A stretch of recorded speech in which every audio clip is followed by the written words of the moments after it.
Thank you all again for joining us today. My name is Ayana McGee, she, her pronouns, and I am the the code project director with the CMAP TA Center.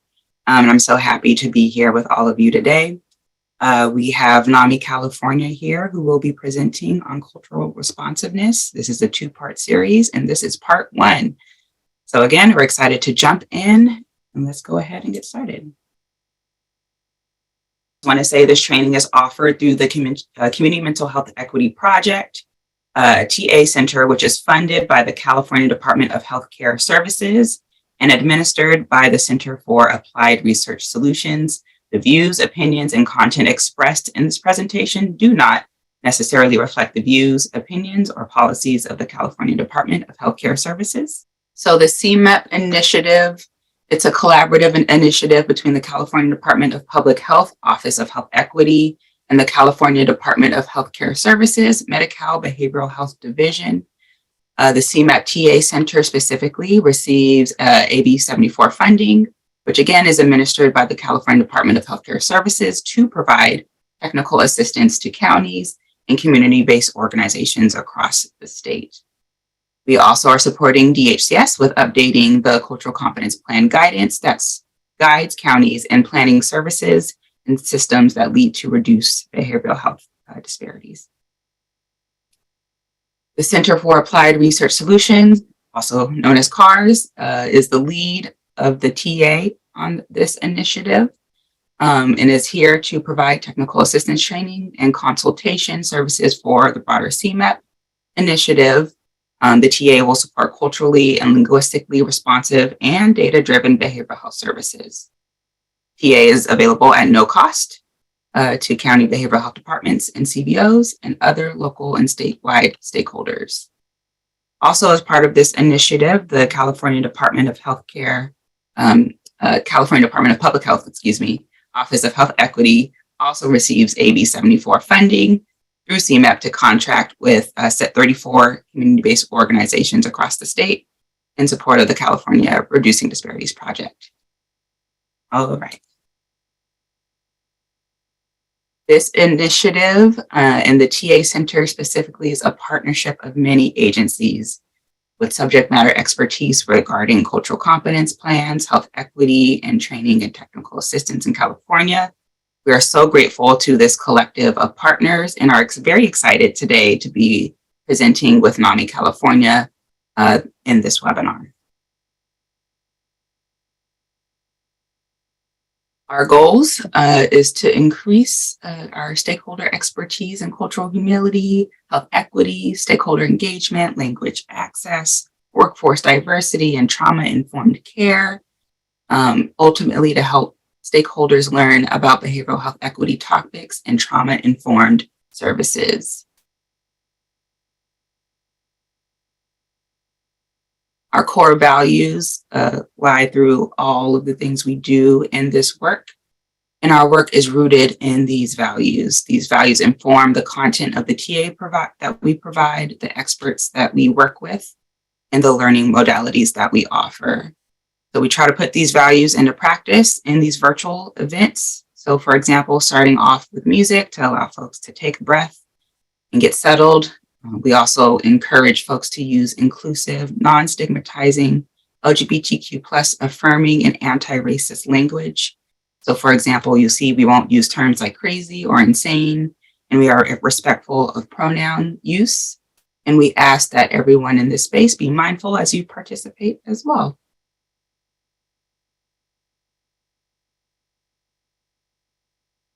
And these are just some of the types of folks that we serve. Many of you may be ethnic services managers or MHSA coordinators or other types of county staff. Many of you may also be coming from community-based and faith-based organizations, and we welcome you all. This is just an outline of some of the types of TA that we'll be providing through this initiative. So for example, the webinar that we're presenting today, as well as some opportunities that we'll have later on in the year. Stay tuned and stay in our newsletter. We'll have learning collaborative, leadership academies, We'll be putting resources and information into email announcements. So again, just stay tuned and stay on the lookout. All of this is offered at no cost. All right. Without further ado, I'm really excited to hand this on over to Ragini. My name is Ragini Lal. I am the former Director of Workforce and Community Engagement in California. Currently, I am a student pursuing for my licensure in mental health clinical counseling for California. I am currently in Sacramento County, and my pronouns are she, hers. I just want to say thank you all for being here. I'm excited to present on cultural responsiveness. This is on behalf of NAMI's information. So a lot of the information that you'll hear about moving today and tomorrow is something that's been provided from NAMI for a few years based off their cultural competence trainings and the cultural responsiveness trainings. And they also have a cultural responsive toolkit. So if you want to learn more, you can easily reach out to NAMI and CARS for more information. I'm going to have quite a lot of slides. That's where we're saving for the questions till the end. I just want to try to get the information to you in a timely manner. But I'm also going to try to make sure that I run through everything so we have enough time for questions. So today is part one of the cultural responsiveness workshop, and basically we're going to be going through some objectives that are listed on the screen. I hope that you gain more awareness of cultural biases and diversities and differences, and then understand strategies on how to be more responsive and inclusive with people from different cultures and backgrounds. I also hope that we can talk about developing strategies for managing common challenges when discussing race relations and other matters of diversity. Next slide. So the goal is for y'all to begin the process of becoming more culturally responsive in an easy, usable manner that can help you kind of interact with others, with your clients, within your organizations. Some of you might be CBOs. I also want to address that there are people in here I'm recognizing. So a lot of this information you'll probably have heard from me or someone from the NAMI team before.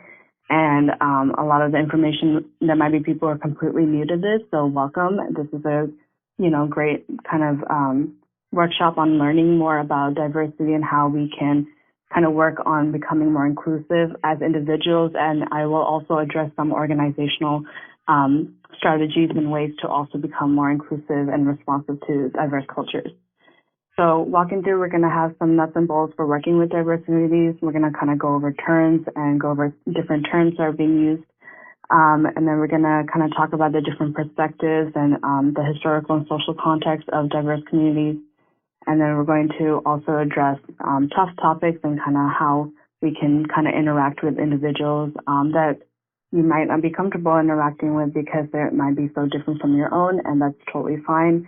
So we're going to definitely talk about inclusion and how to bring a more inclusive space for yourself and for the people you're working with. Next slide. Some ground rules is just to listen attentively with an open mind. I feel like a lot of people are always on a different perspective. Something I'll constantly kind of mention throughout the entire workshop is that you have to just continuously try to learn. It's suggested that you're having an open mind because this is one of those topics that are very sensitive, can be difficult for some people with their upbringing, or it can be sometimes easier with some others.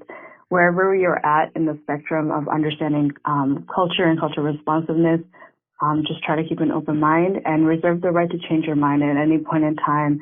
If this is becoming uncomfortable or too much or anything, there's no reason for you to be obligated sitting here listening to it all. And then, of course, share the space. We want to be mindful and respectful of everyone here, and I want to make sure that I'm able to address all the questions as well. Next slide.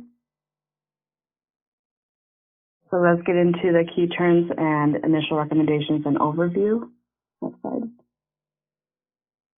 So what is culture? According to NAMI's definition, culture refers to the customary beliefs, social forms, and material traits of racial, religious, or social groups.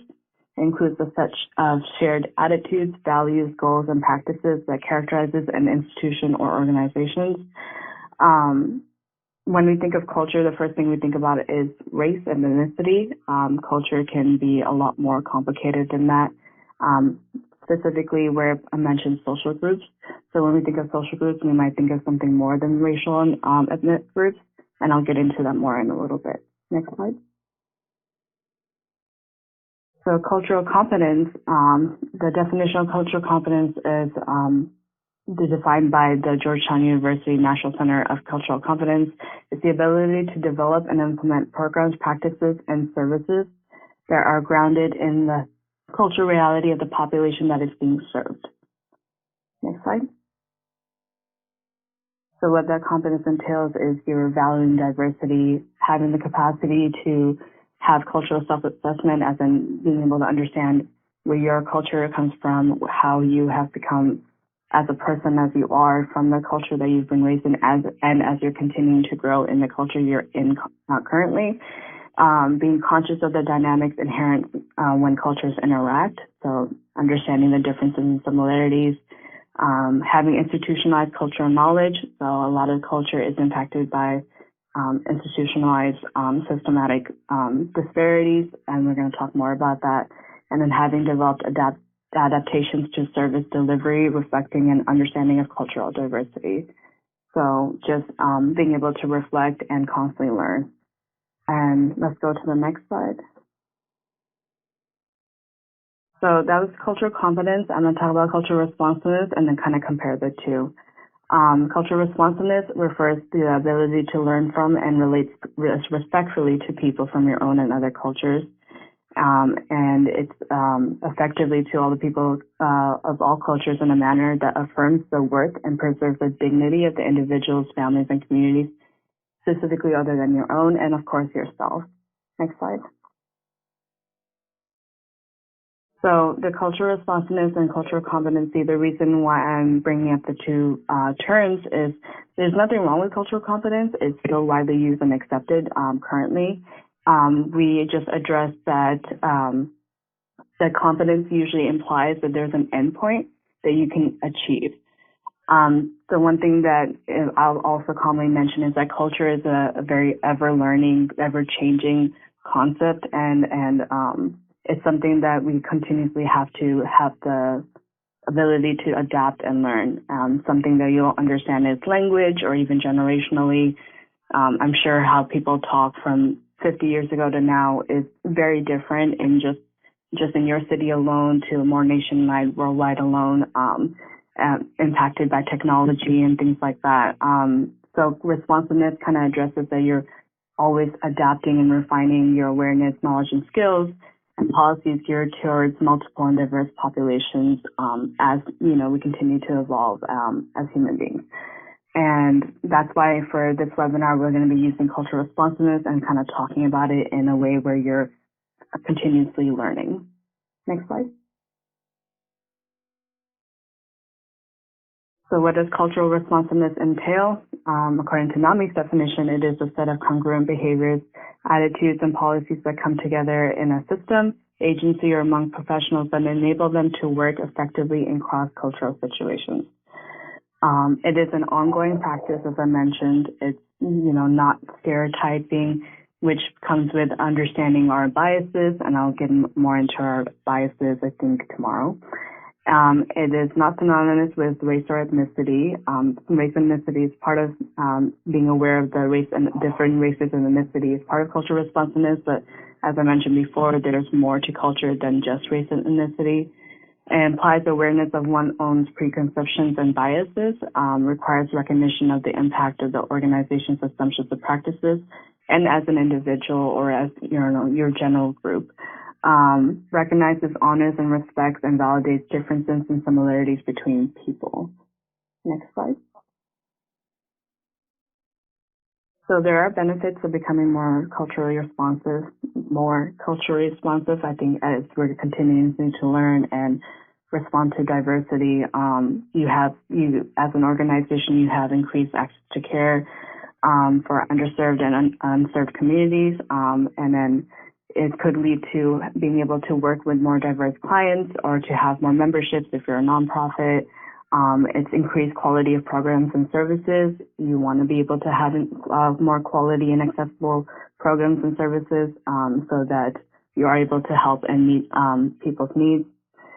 Consistency with social commitment to cultural humility. It's increased credibility in the community, including the possibility for more collaborations. And then potential opportunity for additional funding. I know in California specifically, we are always striving to become, more culturally diverse. It is one of the most diverse states. So we try to kind of, I know there's a lot of like specific funding and laws that happen that benefit a lot of programs and services that have more accessible care for diverse communities. Next slide. So as I mentioned, cultural diversity and understanding is a process. It's not really a skill set that you can just attain. It can't really be memorized, or I can talk so much in this session and tomorrow. That doesn't necessarily mean that, you have become culturally aware. I think cultural diversity and understanding, the best way to my tip is the best way to become more culturally sensitive and make it responsive is by interacting with more diverse communities. The more people you talk to, the more people you meet, the more you have an open mind of learning about their culture, about who they are as an individual or their communities, and then also understanding where you come from. That's always going to be a process because we're still growing up. We're still learning a lot of things. So you can't really combine that in one go. So just keep that in mind that this is a great start to kind of think about things, learn about things, but then it is your responsibility moving forward to always continuously keep learning and interacting with people and not being afraid of that. And I hope that's a personal goal of mine, that after today and tomorrow that you're able to be like, you know what, I do want to learn more about certain communities that I want to work with. Or as an organization, we're trying to reach working with specific communities. Let's figure out ways to learn more about that, figure out what we can provide for that. And then, you come together to a point. And I'll talk more about a lot of this today and tomorrow. Next slide. So I was talking about culture and how it's not just race or ethnicity. It is a shared values, beliefs, and practices of particular groups of people. And that could be varied. It could be things as gender identity, religion, job status and education, body habits, body types, age, sexual orientation, and it can continue to go on. If you can list more things that you can think about that you can define as a culture, please go ahead and list them in the chat. It'll be a great way for everyone to kind of think about all the different things that we need to learn about and be aware about as we're addressing the topic of culture. Next slide. So there's more to culture and inclusion. There are many definitions of being not part of the majority or feeling marginalized or minoritized. I can't say that word, sorry. Once we call it the minority is an ethnic group smaller than the majority. I know that's a common word that we use a lot. So the reason why I bring this up is because culture and inclusion and how it's impacted where we currently are is impacted a lot through disparities and, having to feel marginalized. Specifically, I'm going to mainly talk about in this country. So next slide. So let's break it down more. Next.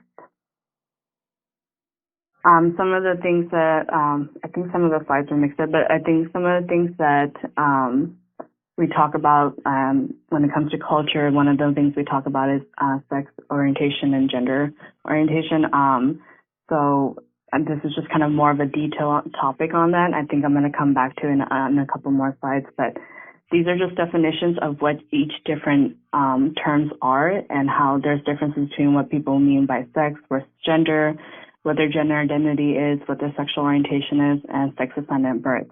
The reason why you'll see all these different terms and the reason why I'm talking about them is because it's showcasing how complex each individual is, and that, we may know a certain gender or a certain sexual orientation, but that doesn't mean that their gender identity or their sex assigned at birth is going to be what they present themselves at, or is what they, address themselves at.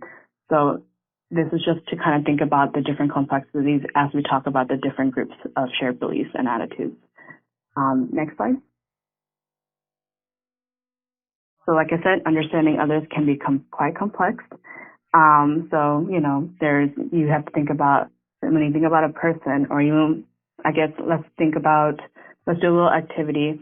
When you go down that list on the slide that you're looking at, you answer them for yourself. Like, what do you identify with your race, your ethnicity, the languages you know, I guess, what you think about your intellect, spirituality, your ability, your gender identity, age, size, political affiliation, trauma survivors, education. Just you think about yourself and you know that you are so much more than just what you're perceived as or what you're looked at.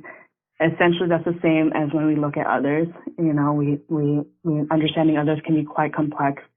And just because someone identifies as something, that doesn't necessarily mean that our prejudices are going to think, oh, this person is just going to be that way because it's associated with all these other people I know. It's not necessarily true. Individuals are very, very complex. Communities are very complex. So let's, I would try to keep that in mind as we talk about more cultural responsiveness. Next slide. So influence of social and historical context on mental health. NAMI is a mental health organization, so it's something that we discuss very heavily about. And so when we talk about cultural responsiveness, it's really important to understand the social and historical context and how it's affected communities and their mental health. These are just a huge list of different influences of social and historical context. There's level of fluctuation and biculturalism for immigrants and immigrant statuses, traumas from war and, from the military, migration, a lot of prejudice and discrimination, negative experiences accessing any type of healthcare services, including mental health services, trauma living in poverty and fear of deportation or surveillance. You think about this, and it's quite sad to look at the list, I'm sure that if some of y'all are probably looking at it like, wow, this is, that people do go through this. People go through this entire list. Next slide. There's, I think, more.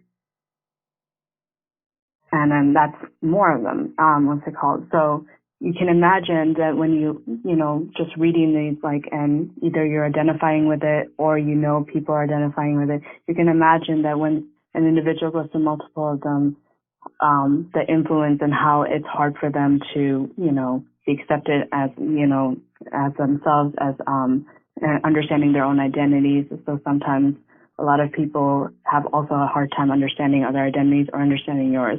It's really complicated how each communities have come from and how their historical context has impacted generational generational influences and how that's impacted each individual. So these are a lot of things that individuals can go through and the disparities that they can go through that makes them how they are, the way they talk, to the way they think. And it's really important to be able to understand these and actually also educate yourself on a lot of these contexts. Next slide. Back to the gender identities. Again, another kind of visual example of, understanding different, the sexual orientation and gender. This is called the gender unicorn. And this is a pretty commonly seen image. I'm not sure, some of you may have seen it, some of you not. But just to quickly kind of showcase the complexities within one specific identity, which is gender. There's gender identity, which means it could be you can identify as a female or male or other genders. And then the unicorn, you can see the little images, kind of how they are perceived. Gender identity is what they would assign themselves as. Gender expression is how they express themselves. I identify as a cisgender, so I express myself in a feminine way because I also identify as a female. And then sex assigned at birth is, pretty basically whatever sex you're assigned at, where it's physically attracted to and emotionally attracted to also are differentiated, but it's what, someone feels. And so you can see that there are very complex and just in that alone. So everything that I'm mentioning is just to showcase the complexities of how an individual can identify in one specific culture, let alone combining a bunch of different cultures from gender to race to education and so on. Continue to the next slide. Again, just gender pronouns. My pronouns are she, hers. I was really nice to see everyone also putting their pronouns in. This is a commonly known concept. If you want to have more questions, let's feel free to ask them, but I'll just move on to the next slide. So the cross states of cultural competence. Let's just have the full slide.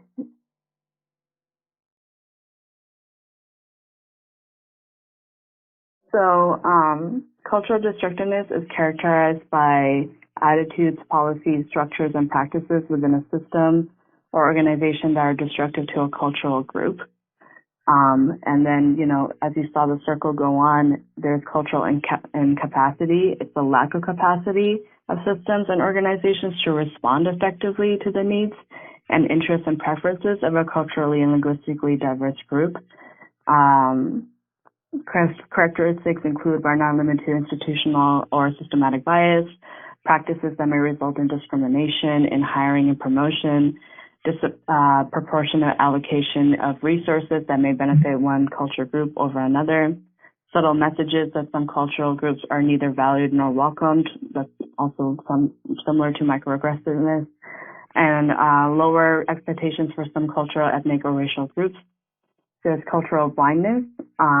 It's an express philosophy of viewing and treating all people as the same. So something I do want to mention is I would say that I was culturally blind before I started to really understand cultural responsiveness.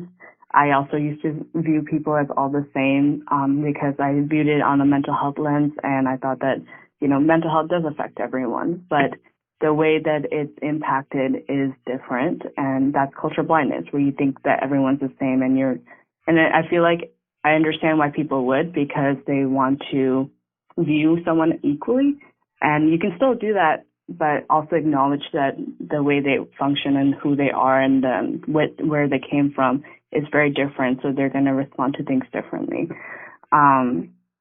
So characteristics of such systems and organizations may include policies and personnel who encourage assimilation, approaches in the delivery of services and support that ignore cultural strengths, institutional attitudes that blame consumers, individuals, or families for their circumstances, little value placed on training and resource development that facilitate cultural and linguistic competence, workforce and contract personnel that lack diversity, and other structures and resources dedicated to acquiring cultural knowledge. So that's where cultural blindness can also happen. In cultural pre-competence, it's starting to have a level of awareness within systems or organizations of their strengths and areas for growth to respond effectively to culturally and linguistically diverse populations. That means the system or the organization expressively values the delivery of high quality services and supports to culturally and linguistic diverse populations, commitment to humanitarian and civil rights, hiring practices that support a diverse workforce, the capacity to conduct, assess, and assets and needs for the different communities, and so on. So that's cultural competence. And then we move into pre-competence. Then we move into cultural competence or cultural responsiveness for this workshop, that exemplify cultural competence by demonstrating an acceptance and respect for cultural differences. That it can include creating a mission statement for your organization that articulates principles, rationale, and values for cultural and linguistic competence in all aspects of organizations, implementing specific policies and procedures that integrate cultural and linguistic responsiveness, identify, use, and adapt evidence-based promising practices, and then develop structures and strategies to ensure consumer and community participation, implement policies and procedures to recruit, hire, and maintain a diverse and culturally linguistic responsive workforce. And there's a lot of other examples I can talk about. But then we move into cultural proficiency. It's systems and organizations that hold culture in high esteem and use this as a foundation to guide all of their endeavors. And as I'm talking about the different phases of the cultural competence, it's good to just kind of reflect and think about maybe where you might be at individually or where your organization is at. And it's okay to, maybe be at cultural blindness or cultural precompetence or cultural incapacity. The whole point of the circle is that there is a way to move forward and there are strategies to build towards cultural proficiency. Cultural proficiency is developing organizational philosophy and practices that integrate mental health care while acknowledging diverse cultural communities. Next slide.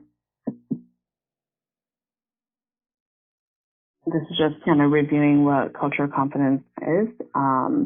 So one thing I want to mention for organizations is to have structure and defined set of values, principles, policies that enable them to work effectively cross-culturally.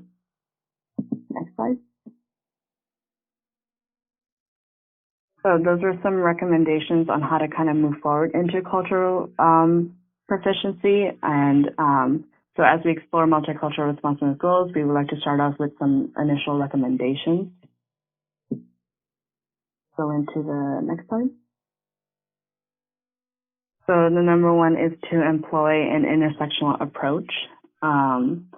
So intersectionality, defined by Kimberly Crenshaw, is the complex and cumulative way that effects of different forms of discrimination, such as racism, sexism, and classism, combine, overlap, and yes, intersect, especially in the experiences of marginalized people or groups. It says NAMI affiliates. I think that's an error, but it's important for individuals and organizations to consider the intersecting identities of individuals and communities to work with them in a culturally competent manner. This means considering culture defined beyond than just that term, the language, and the ethnicity. The recommendation is to consider various social and historical contexts, the ones that I've mentioned, that influence a person's culture, identity, and attitude towards mental health services or any type of services that your organization or yourself may provide. And then the variables may impact one's reluctance towards seeking the services. So the part of having an intersectional approach is usually meeting the culture where they are at and meeting their needs and kind of just being okay with being present in what they need at the moment instead of assuming and, just kind of like expecting different communities to just come to the services that are provided. It's not that simple. Next slide. So why is intersectionality helpful to engage in diverse communities? It's to understand that all communities are heterogeneous, even if they share some common characteristics, and to understand factors that may influence an individual's mental health or access to mental health care or, any type of health care, and to avoid making assumptions about an individual based on one aspect of their identity. That's something that on an individual level we'll talk about more when we talk about implicit and explicit biases. Next slide.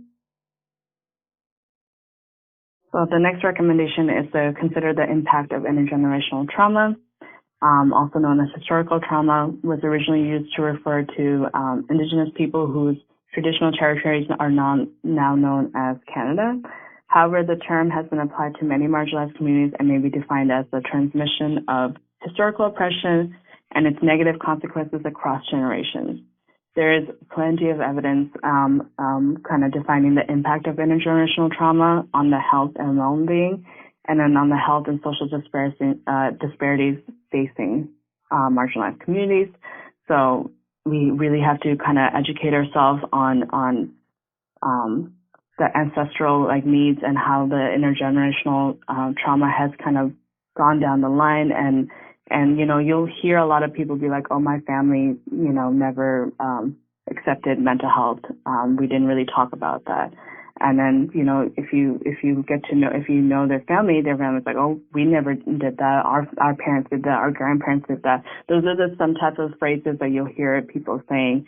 And then you see that that's an impact on intergenerational trauma and why someone may be reluctant to trust or to want to have access to services, or may feel like even they don't have access to services because they never watched their family members or communities ever be able to have it as well. So that's the impact of intergenerational trauma. Next slide. And why is it important to understand? It's to understand why some health disparities exist. It's to understand why some communities may be reluctant to work with the organization, as I mentioned, based on those negative experiences, and then to understand the impact of trauma, especially long-term trauma.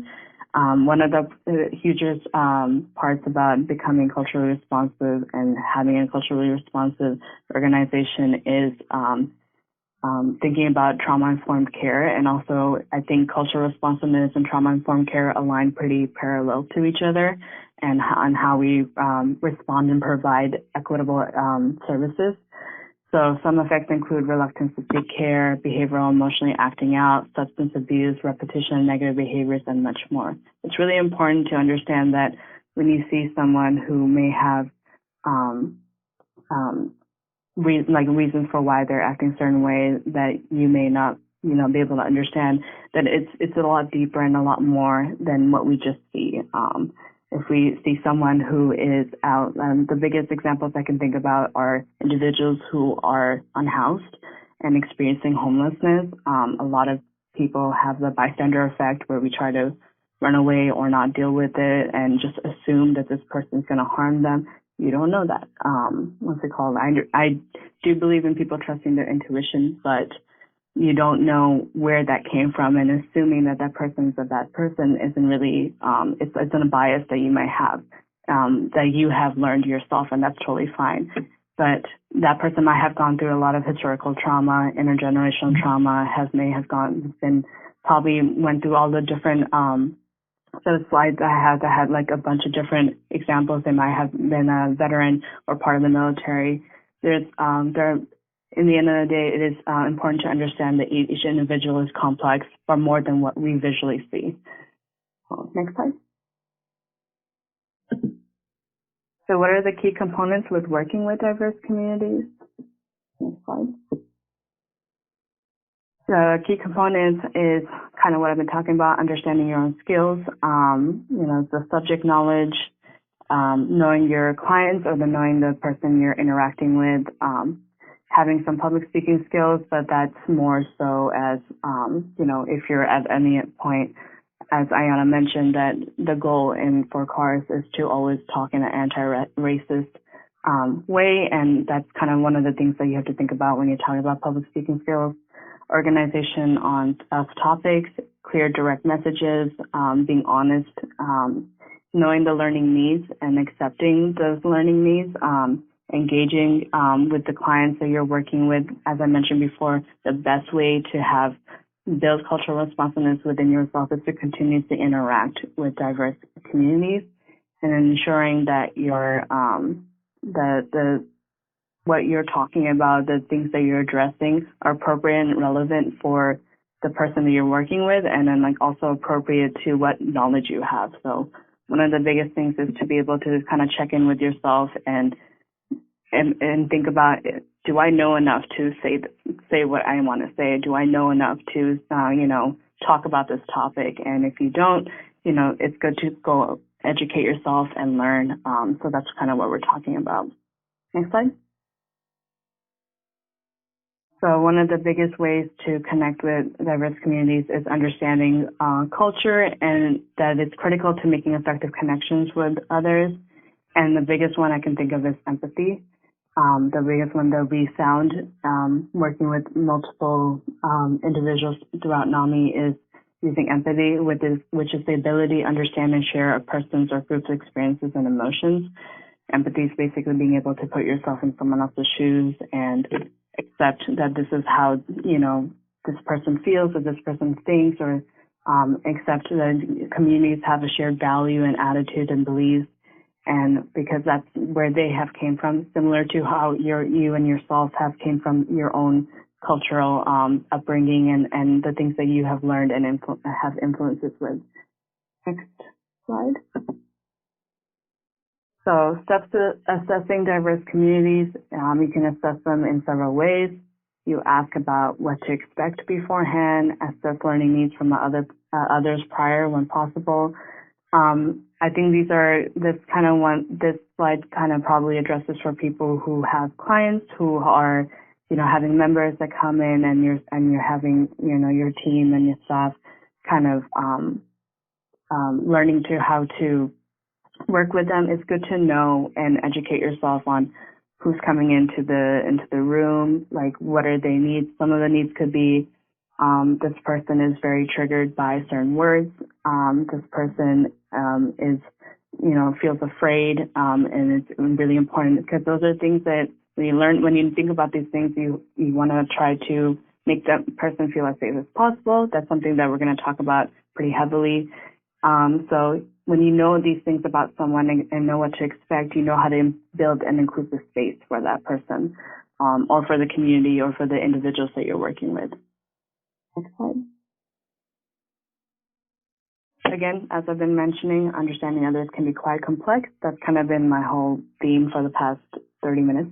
And to be more understanding others, you have to be an active listener. Try to be curious and open. My always go-to is ask questions. And I know sometimes people may feel asking questions can be ignorant or make you feel incompetent, but that's totally fine to ask questions. It's totally fine to, be aware that, hey, I don't know about this. I just want to understand. And there are ways to communicate that, hey, I'm just trying to understand. And you want to appreciate people for where they are, not where you want them to be. Kind of just accepting and being present is very important. Emotionally relate to how others might be feeling. That's where empathy kind of comes into play pretty heavily. You're empathizing with how you want to be able to listen and relate to, Jeremy just kind of mentioned it. Yeah, that's to listen and relate. And you want to be able to make sure that the person feels heard, that they feel like they have an emotional safe space to be able to talk about something. Even if you may not able to relate, you're able to at least understand how the person is feeling and how that can make them so sad or angry or happy. And even if you may not feel the same way about the general situation or topic. You want to be honest and authentic about your feelings, as I mentioned before. You want to make sure that you know where you're at and being able to kind of compartmentalize that with how the other person is feeling and where they're at.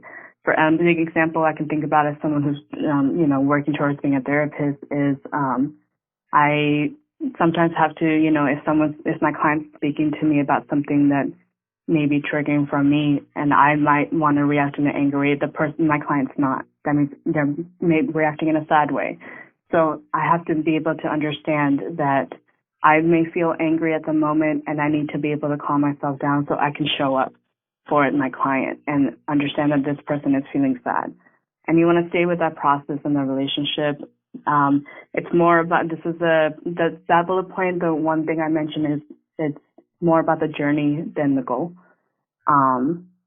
What's it called? You want to be able to understand that people have different ways of processing things and you just kind of want to be there with them. Most of the time when you think about your own illnesses or your own issues that you may want, if you have interacted with people who have just been there and showed up and just been matching your energy and be careful with that, but matching your energy in a sense where they're able to, understand how you're feeling, that if you're feeling sad, that this person's like, I totally understand how you're feeling sad.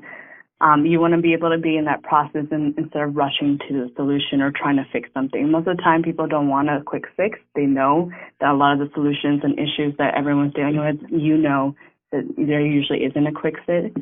So you just want to stay with that process. And all of these things can create a safe environment for differing views to be expressed openly and respectfully. Next slide. So key components for responsive communication, as I've been talking about, kind of building inclusive space. Go ahead, next slide. As I've been talking about building an inclusive space, you want to create a brave and trusting environment where everyone feels that they belong and have an equally empowering experience and just have a safe space. You want to keep in mind that their traditions, beliefs, language, and interests, as I, been mentioning. When someone enters, interactions that express kindness, patience, reassurance, having a calm voice, calm behavior, acceptance, and listening. That's why earlier I mentioned be careful in matching the energy. If someone comes in angry, you don't want to match that energy. You don't want to be angry. What's it called? But it's recommended that you try to maintain calm, and usually individuals, we have to trust that they're capable of understanding that when a person in front of them is calm, that they'll calm down naturally. One of the biggest parts of building an inclusive space that's not in the slide deck that I've noticed myself in my experiences is that you have to be able to trust that the person does want what's best for themselves in the situation or for others that they care about as well. And you have to trust that that process is going to happen, and they just need that support. And usually that support is with someone who is very kind and patient and empathetic and is able to listen and accept where the person is at. So another part of building exclusive space is also rooms and physical environment, what's comfortable and safe. Some individuals don't like too quiet. They like the kind of noise, and that's something that makes them comfortable. Some people are very triggered by, sorry, that's not an inclusive word, but what's it called? Some people are they feel activated in a sense that they are like there might be too loud noises and it can be distracting. As someone who's on the spectrum, I'm very much like that as well. Just kind of sharing some examples that I know of myself and the people I've worked with. And you have to be able to be adjustable and adaptable to each person's needs. And having pleasant and inviting colors, writing some posters. It's really important to make sure that we don't have any type of posters or things written up that could be dismissive and either racist or in any form of way discriminatory. When someone walks in and if they see something they don't see, they most likely won't trust the organization, even if the person themselves may not share the same beliefs that might be on the poster. That's an automatic, way of understanding that this environment's not going to be safe for me. I need to be careful. And that's not going to really be conducive on having an inclusive space. So we want to be mindful of our physical environment, and you want to be able to keep the room open and accessible. And accessibility is huge on, when we talk about it, and the first thing we think about is physical accessibility, but accessibility can also mean in multiple ways. For example, on Zoom, having captions, having an interpreter, all these, having basically a space where any individual is able to come in and be able to have their needs met is usually the ideal way of building an inclusive space. Next slide.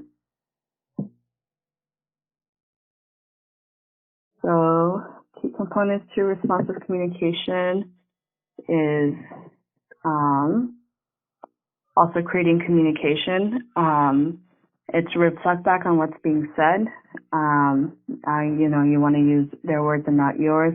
These are actually really basic, therapist skills. So, I think all of us have some of that where we all have supported someone one way or another in a very kind and empathetic way at some point in our lives, and then you just kind of want to channel that. So you want to be able to use their words and not yours. And if you are going to use your words, it's okay to ask for clarification. This is what I got from it. Is that what you meant? And if they say no, that's okay. You want to be gentle on yourself and open to the process. You want to be able to understand, like I said, it's okay if you don't know something. It's okay if you're like, I have no idea how to approach the situation. And you want to be open about that and honest about that. It's so much better to be open and honest than to pretend, because usually an individual can sense the ingenuineness, can sense that you're not able to understand what is going on, and it actually does sometimes more harm than you wanted to. Even though you're not intentionally wanting to do that, you just want to help, and it's totally okay. But it's okay to just be open and honest and be like, hey, you know what? I don't know how to handle the situation. Let's figure out how someone who can. I have no idea how to respond to this. Let me talk to someone who can actually give you better help, and that's totally fine. You want to acknowledge courage and honesty in the experience, as I've been mentioning. Take responsibility for your part in the conflict of misunderstanding, and then try to understand that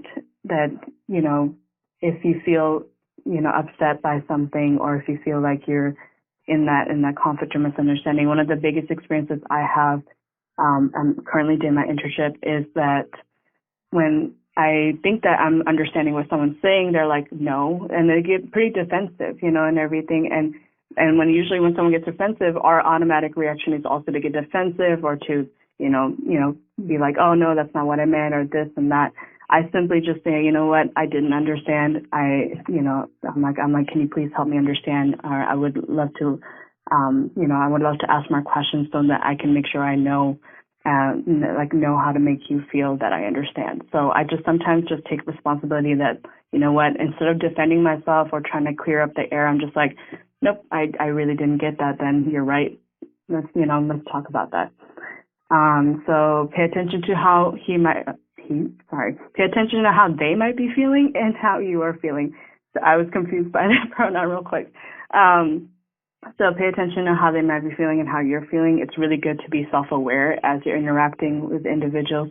Self-awareness is actually a really difficult thing to accomplish for everyone. I think that's one of the biggest things that are part of being cultural responsiveness. It's being aware of where you are as an individual, where you are and part of your role in your organization, and how your organization is at as well. But you want to be able to pay attention to kind of your perspectives and your feelings, and then being mindful of theirs. And even if they don't align, there is a way to unify or come to an understanding. And our parts as professionals, it's really important to make sure that we're meeting our clients' needs, and that includes understanding how they are feeling. Making room for disagreements and conflict, and you're viewing them as opportunities. That's kind of what I was mentioning about the taking part of responsibilities. Your part of responsibilities in the conflict. I always try my best to view them as opportunities. That's a great way and a accurate recommendation for a lot of folks. That I think one of the biggest things that I have a lot of conversations about is that individuals are very afraid of conflict, and that's okay, because conflict doesn't feel good. It feels harsh. It's not easy. But if we try to change the perspective that this conflict is just because, hey, I may be lacking and I may be misunderstanding, maybe I'm not aware of something that's going on, I view them as opportunities. It's to understand better, to ask more questions, and a lot of conflicts can be resolved that way. And a lot of conflicts can be resolved by acknowledging differences. And there have been many times where I'm like, I have no idea what that feels like. I've never been in that situation before, but I can understand that what you're feeling and what I'm seeing right now is that it's making you very angry and sad. And that's something that I can totally understand and see. Sometimes it's just easy to just kind of be in that moment and acknowledge the difference. Next slide. So how do we create safety in navigating challenging topics? Next slide. So the goal is to create safety and trust in the environment. A lot of the things I just mentioned in communication is all the ways that you can navigate challenging topics. Again, you got to be listening and be curious and open. You have to also listen to what is being said and what is not being said. So paying attention to verbal and nonverbal behaviors. You're paying attention to paying attention to how they're sometimes even responding to you. Most of the times, there are a lot of individuals have implicit biases that they're responding to you in a certain way, even though you feel like you're trying your best and you're trying to be as kind and empathetic as possible. It could be something a lot deeper than that. So it's good to understand that. Acknowledging the differences, trying to understand how these past experiences for ourselves and others affect how we engage in the moment, and how our past experiences for others affect how they engage with us and how we, present ourselves. As like I mentioned, someone can talk to me and I can be super kind with them. I feel like I'm doing all right, but in they're still just continuously being upset. Maybe I'm just someone that they may just see and they might not want to speak to, and that's totally okay. The goal in the end, when you're dealing with challenging topics or talking to someone or going through miscommunication or conflict, is that when we're working with our clients, when we're working with people wanting care, the goal is to understand that what can we do to help their needs. If you can't be able to provide that, maybe someone in the organization can, and that's totally okay. That's not a lack on your part. That's actually a pretty honorable and brave thing to do. You want to be sincere and real and stay with the process and acknowledge the courage and honesty in that experience.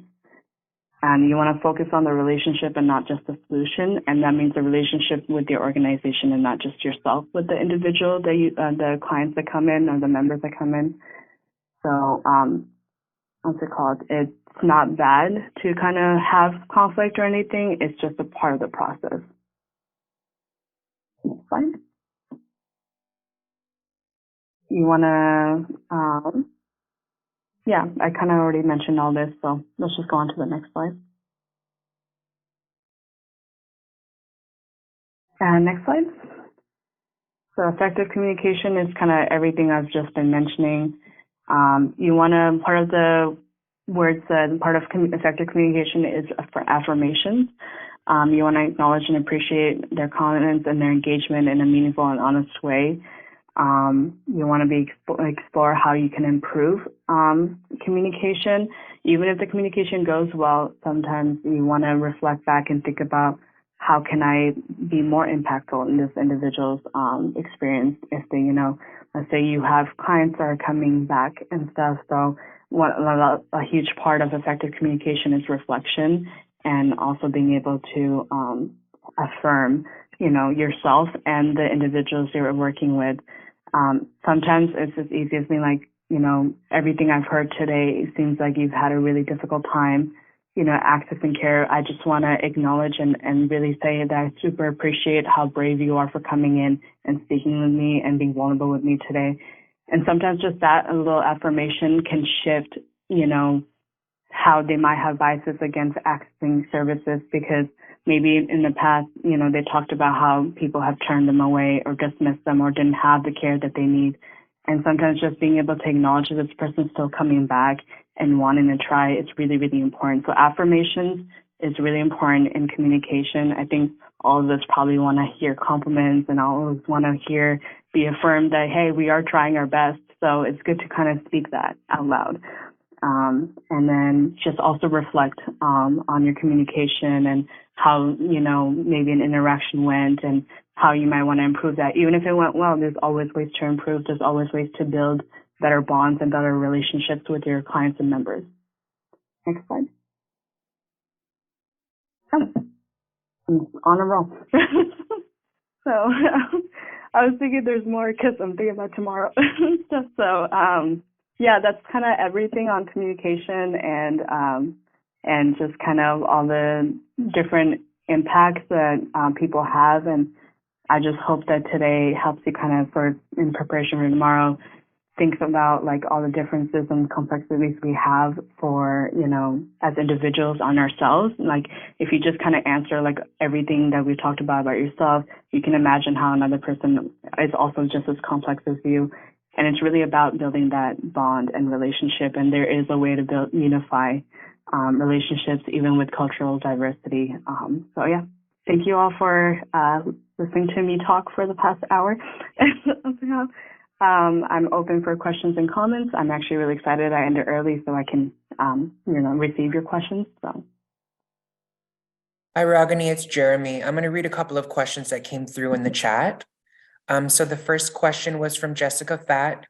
She is joining us from LPC Consulting. Her question is, do you have suggestions for building an inclusive space in virtual spaces / Zoom meetings?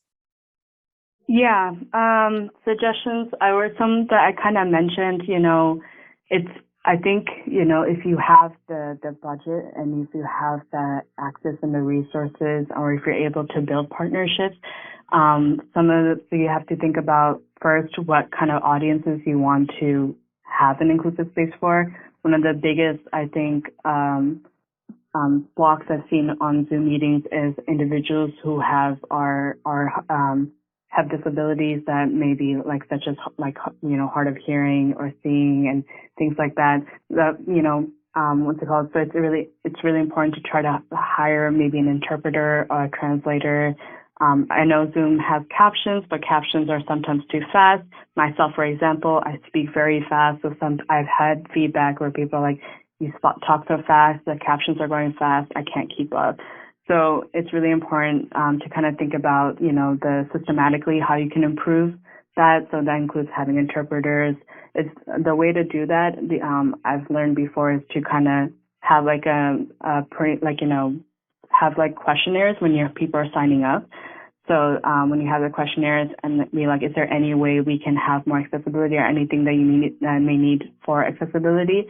And to actually have the funding and have the resources to be able to provide that, and acknowledging that if you don't, then maybe figuring out a way with your organization to have that. That's someone that I can think about in Zoom meetings. Another one is, ensuring that whoever is presenting is someone who is culturally responsive and is able to interact with diverse audiences.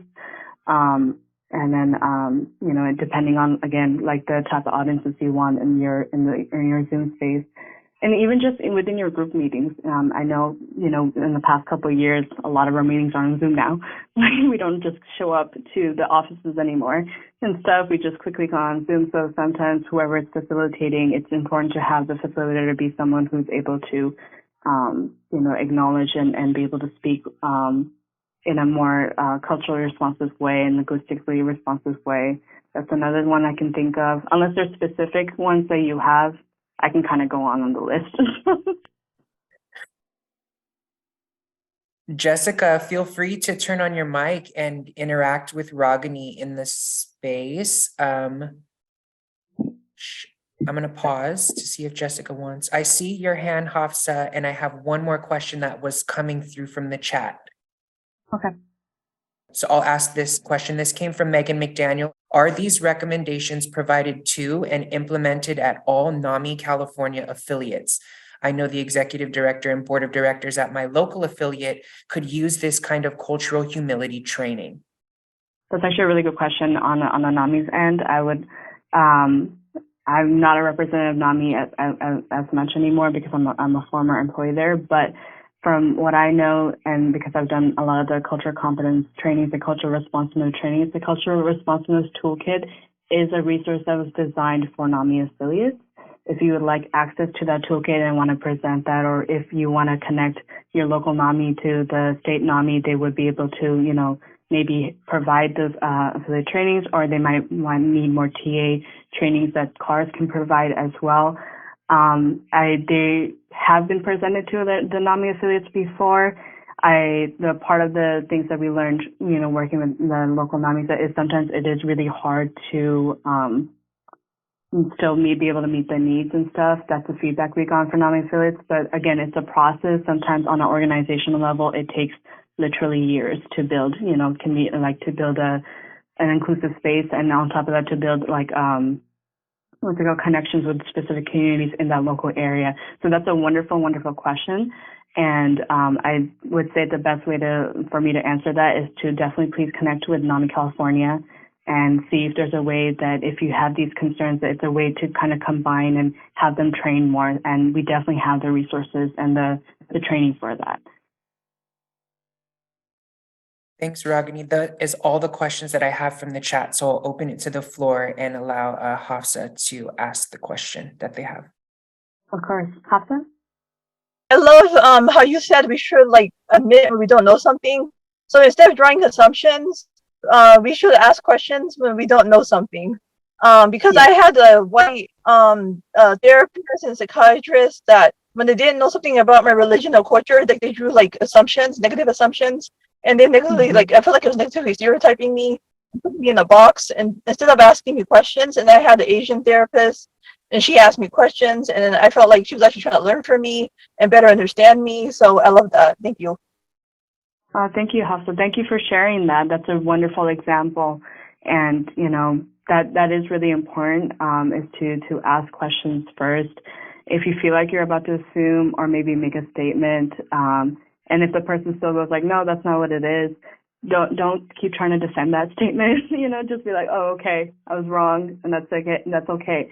It's okay to be wrong sometimes. It's okay that you communicate ways, even though you intentionally. Everyone probably tries to help. I try to get the benefit of the doubt with people, and stuff. So I've been in those situations as well, Hafsa, and I just want to say that I really appreciate you kind of bringing that as an example and how that made you feel, and you're a prime example of how the difference in the ways of communicating can actually make a difference on how you felt and how safe you felt. So I hope that that's how you felt with your new therapist.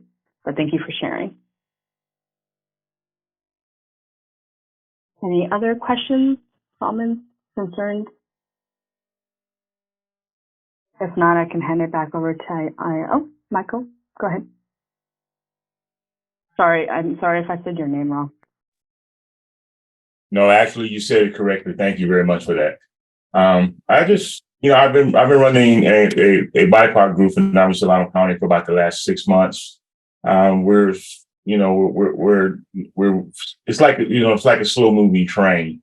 We're not getting a lot of participation at the time, but what the participation we do get is very very beneficial to all that comes in. I give everybody an opportunity to speak or not speak, but most people do want to interact. And the one thing I'm trying to figure out is the best way to reach out to these communities, especially our indigenous community, our Tagalog speaking community. Those are two large communities in Solano County, especially Black. It's just a matter of I'm putting things out there on my social media and things. I'm working on an Eventbrite right now, but I'm just the kit that you talk about that we can connect with through NAMI California. With that kit involved, tell me more about reaching out to these communities, because I know that we don't really trust the mental health community as a whole, and I'm trying to gain their trust. So what would you suggest? Yeah, first of all, thank you for sharing your struggles and your concerns, and it's so wonderful that the work that you're doing. I would say that the toolkit does actually. The toolkit is actually breaks down specific communities, and the toolkit was actually created by a lot of focus groups and people that NAMI had worked with, and we try to present them NAMI information a certain way, and then they gave us feedback on how NAMI should, or just in general organizations should approach them. So toolkit actually breaks it down pretty heavily. But I think also the best thing to do, also another recommendation I would have, is to connect with organizations like NAMI and CARS, and that our organizations are also serving those specific communities in that area. You said you said Solano County. We can definitely try to see if NAMI Solano has great connections with the BIPOC community in Solano County. So there are also, so basically my recommendation is, we can definitely talk about the toolkit, or NAMI can kind of talk to you about them if you would like their information, or also being able to connect with other organizations that already are kind of hands into the community, and seeing how you can help and elevate reaching out with those communities and building those connections. So those are some recommendations I have for that. Does that answer your question? Yes, it does. Thank you. Thanks, Michael. So the toolkit, I don't think it's online yet. I'm not sure. I don't know if Monica, if you know where it is and how we're able to send it, but I think that's something that Monica, if you want to maybe put down NAMI's information or contact information where people can reach out to you to receive the toolkit. So yeah. Hi, good morning, everybody. I'm Lizette Irvin. I'm at Stanislaus Behavioral Recovery Service Agency. I had just a little comment. I love everything that was being said regarding to culture, and one area that I think that we need to do better as a whole, not just my organization, other organizations which we're diligently trying to change. I think a lot of somebody in the chat room mentioned it as far as training, the least folks that are likely who need the training or need the information that we are all trying to provide, whether it's mental health, care, homelessness, regardless of any services that we're trying to seek out to or provide, is we need to go to where the population is. I think therapeutic wise too, it's shifting and changing. It's not the basic or the same, you come to our office and you get therapy, or you come to our office and get the services. It's shifting to where we're really trying to, in Stanislaus, seek out to where our population is at and meet them where they are at. I think that's very, very important. And I think it opens the door for trust. And at the level of that, we can build a rapport with our populations in order for us to be able to serve them in mental health. The other area that I thought about, I actually got a little bit of a aha moment. I got an idea. When I do, facilitate, or if I'm out in the community doing groups, or I usually try to really share some of my personal things that I've gone through in my life with my family that's helped me, because I think that comfort level, especially with some communities, I can tell with African American communities and Latino communities and some Asian communities, storytelling is a huge part of that comfort level, learning to do that and have that connection and making that connection with the communities. We all have different stories, but there's a lot of commonalities in our stories. And I think that if we start off with that, it really opens up the door of the transparency, the trust, because some cultures, when they see people up front and they're in a suit, professional, whatever it is, they see, well, they're the professionals. They're the ones who know it all, right? So the mindset kind of, we do have some expertise, but I think in order for us to really deep down hit the roots of trying to help our community is really trying to understand where they're at, what they've gone through. And I think that you definitely, it has helped me tremendously to make that connection in the different communities that I've facilitated or been involved with. And, our work is never ending. And I think too, a third thing that kind of gave me an aha moment listening to all of you speak is you have to take time to take care of yourself first. Our work that we do here, mental health, whether you're a therapist or clinician, or you're a facilitator, or you're in equity work, is a massive, huge project. And I say that because there's so many entities, there are so many connections that lead to other areas that are connected to mental health. It's a huge, vast, when we're working with mental health, but it is doable. And I think that if we as individuals take care of ourselves and we communicate and collaborate with other organizations, it's a huge key as well, not just trying to reach out. I think the idea of organizations doing things solo is gone. I think that we need to truly have the mindset as we have to connect with other organizations, because, I'm all of the philosophy of why work harder and work smarter. If another organization is doing something that has helped their community, what is it in that organization that they're doing that I can take in to bring back to Stanislaus and say, you know what, Solano is doing this and this is how they're doing it. Let's see how that can fit into our program in our populations and kind of tweak it a little bit to make it fit to our population. So I just wanted to share that because of what I'm listening to everybody. And thank you, Regina. It was great. I love the slides. Great information. But most definitely, that's what I really wanted to share. But, kudos to all of us. Our work is never going to be done. It's going to be a continuous, journey. But I think that if we have the mindset of all of us connecting and working together, I think it will be a little bit easier. But we'll get there. We'll get there. I'm really hopeful, and I really truly believe that we can shift and change our communities. I think as a state level, we're in a different. It's a different feel. Of course, with any changes, there'll be milestones and high hikes we have to take. Some really bumpy, some not. But I just think I think we'll be there. But I just wanted to share that. I'm going to go on a tangent if I keep going. But thank you. No, thank you so much. I super appreciate everything you said, and I think it really adds to how we can be more culturally responsive and how we can all come together. I think the biggest highlight I got from your message was unification, and I think that's super important. And I really appreciate you sharing that. And don't worry about going on a tangent. I love when people do that because it just shows how passionate they are, and I adore that. We need more people like that in the field. So thank you. And you said a lot that I resonated with as well, Lizette. And it's Ragini, not Regina, but Ragini spoke to so many things that I think you spoke to as well around like collaboration.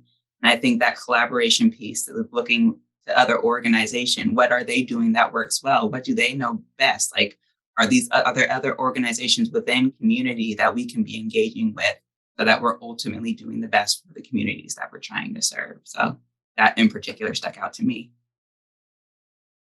And I think we're getting a little close to time here. If folks have any other questions, you can drop them in the chat and we'll forward them along to Ragini. But I think at this stage, it's a good time to go ahead and switch over to our final slides. All right. So thank you to Ragini for the phenomenal presentation today. It was really robust and rich with a lot of important and a great content that I think resonated with folks from what I'm seeing in the chat and the great questions that were asked. So appreciate you taking the time and appreciate everyone being here today. And we just have our contact information on the slide here. Feel free to check out our Instagram, go to our website. We'll be posting continued updates about the project. And again, just sending sincere appreciation for everyone being here today. I learned a lot, and I'm sure others did as well. It was great to share space with you all.